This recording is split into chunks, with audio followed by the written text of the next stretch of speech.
Hi neighbors, welcome back to another video of Cooking with Neighbors. My name is Jerri-ellen and today we are making beef back ribs that I got at Costco, you and I.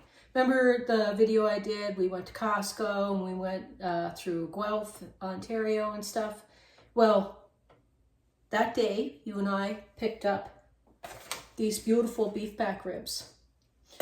How many kilograms? 1.686 kilograms, so like a little more than 3 pounds. This recipe is good for 3-4 pounds of beef back ribs. We're putting them on the barbecue today. Remember the last video? I put the iced coffee in the refrigerator and there was a blue bag and I said that's for my next video. That's what was in it. I'm getting a glass of that iced coffee you and I made. It's scorching out there. I got the barbecue heating up and I got the beef back ribs. I trimmed off a little bit of the excess fat and I got the meat side down in this foil pan here. And we're going to mix a sauce that we're going to pour over it. Okay. Oh, excuse me. All right, I'm back. In the bowl, I'm going to mix together. This is 1 cup of beef broth.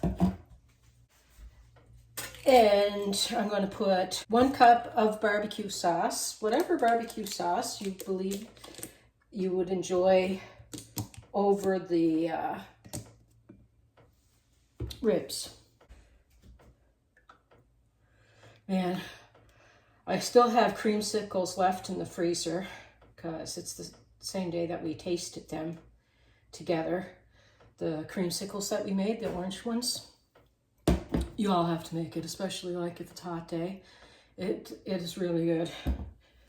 I'll link these videos that I'm talking about in the description box below this video. So 1 cup of barbecue sauce. I'm going to put in a good tablespoon of soy sauce.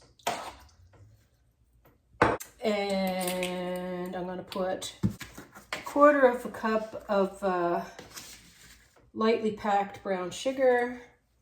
1/4 cup of apple cider vinegar, give or take. Okay.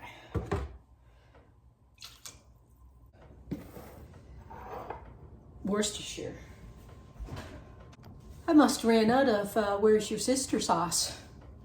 The Worcestershire. So I'm just going to use a bit of steak sauce. A tablespoon. If you had the Worcestershire sauce, use like a tablespoon of it. But this will add flavor too. Not very much coming out. My son Andrew, he loved HP sauce and A1 sauce, steak sauces. Okay, now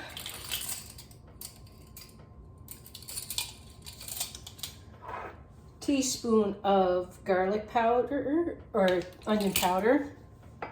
Then a teaspoon, this is garlic powder. I guess we'll use the rest. I gotta refill that. And like a teaspoon of smoked paprika. And I'm gonna give it all a good whisk. I am, I promise.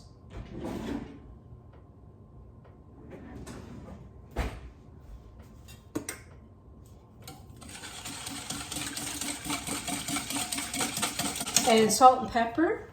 I'm gonna put some salt. I salted the other side a little bit, so I just put salt on that side.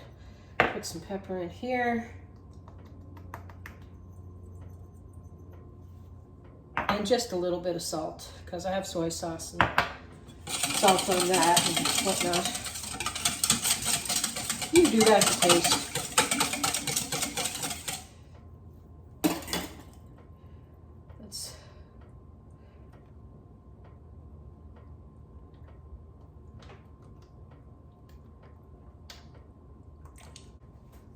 I want to take you out with me to the barbecue. 1 second.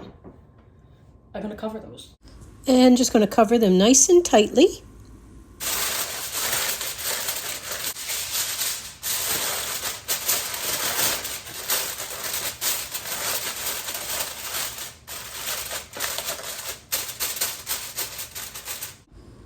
Hi neighbors.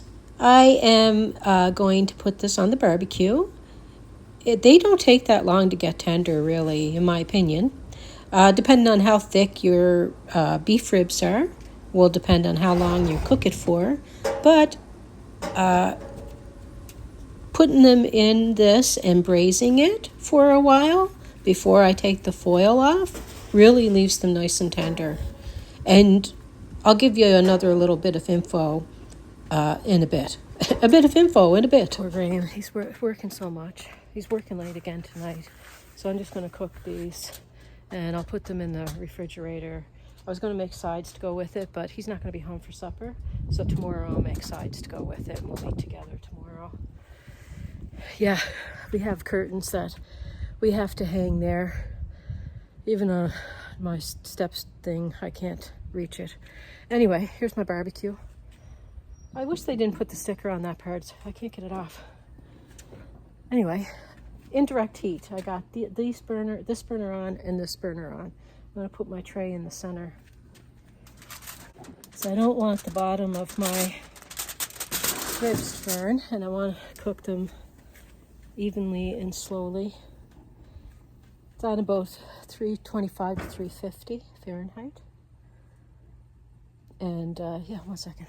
I like for it to be kind of low around 320, to keep it around 325. So I got my things turned down to just about all the way down. It's like the low anyway. Scorching out there. Look, what do I got on me? I was cleaning. I got something on me anyway.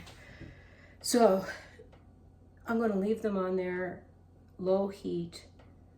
I'll check them in like an hour. I have the beef side down because I want the sauce to really get in there. And I want them to caramelize, so I'll be taking the foil off the last bit of the cooking, but we'll do it all together. Neighbors, if you pick up these beef back ribs at Costco, this is a no-fail, I'm telling you, recipe. You can even do this one in your crock pot and cook it on low heat for 6 hours or high for 3 hours, and then take them out and put them on a baking tray, if you will, and caramelize them by putting them underneath the broiler setting in your oven. And I'm trying to flip them so that you guys can see them, because you don't even really need to caramelize them, but you can if you want to. So you can flip them and let the heat continue cooking them so that they get a bit caramelized, or you can put them on the grill to caramelize them. You decide. But they are tender and ready, and they don't even need to be caramelized. They're ready to just eat. It's really tender. It's been like an hour and 20 to an hour and a half of cook time at 320 to 325 degrees Fahrenheit. And now I'm just adding a cornstarch slurry that I can thicken up the sauce, because the sauce tastes great. Like if you were having some mashed potatoes or anything with this, it makes sort of like a nice barbecue gravy. Well, neighbors, this is so tender, oopsie, and so delicious. I hope if you like beef back ribs or want to try them, this is a fail-proof way to do it. Fantastic. And this makes sort of like a barbecue gravy. You know, if you want to make some cornbread and some mac and cheese for on the side, potato salad, whatever you want, coleslaw, all that'll go good with it. I'm going to let them cool off, and I'm going to wrap them up and put them in the fridge because, like I said, Graham is working late, and we'll have this tomorrow. I had to cook it because I thawed it, so it was time to cook it. Rinsing off my spoon. I'll give the sauce a mix so that it serves some thicker spots. I'll just give it a mix. Anyways, that's the end of today's video. And I'll be back again with more recipes and a weekly vlog that I started. Love you all. Bye.